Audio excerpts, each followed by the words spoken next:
como todos vosotros sabéis, el microscopio, ese aparatito por el cual descubrimos que había seres más allá de lo que veíamos, que había seres vivientes en las aguas, en las plantas, etcétera, pues ese aparato, el microscopio, se empezó a utilizar en medicina aproximadamente a mitad del siglo XIX, en 1850, 55, etcétera, ¿no? Eso lo sabéis. Y fue entonces cuando los médicos, por primera vez, empezaron a ver que había una serie de seres en nuestra piel, en nuestros jugos gástricos, en nuestra saliva, unos seres que hasta entonces habían sido invisibles. Entonces podéis imaginaros un poco que es como si ahora descubriésemos que hay extraterrestres, después de decir sí o sí no y tal, pues que empezáramos a ver extraterrestres. Es decir, era un acontecimiento grande que cambiaba o abría perspectivas en la biología de entonces, habría perspectivas grandes, ¿no?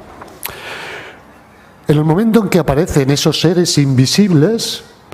la comunidad de científicos de la época y de médicos y de biólogos se dividió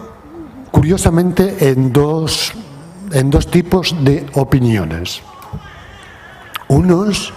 la primera vez que veían los microbios, como si hubiéramos extraterrestres,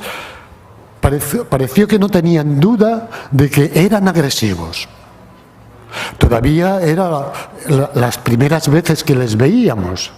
pero a un sector de médicos y de industriales, ya veremos la relación que había, digamos que a las primeras de cambio, sin tener experiencia ninguna, empezaron a decir, no, eso que acabamos de ver y que no veíamos,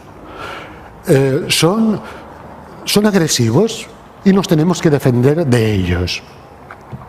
Otro grupo de médicos y de científicos que en aquel tiempo, aunque vosotros no lo sepáis, yo os lo digo y lo podéis comprobar simplemente retrocediendo en la historia a través de internet, etcétera, veréis que la mayoría de los médicos de entonces pensaron de una forma más lógica.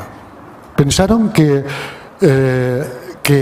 si el microscopio los había hecho evidentes, eso no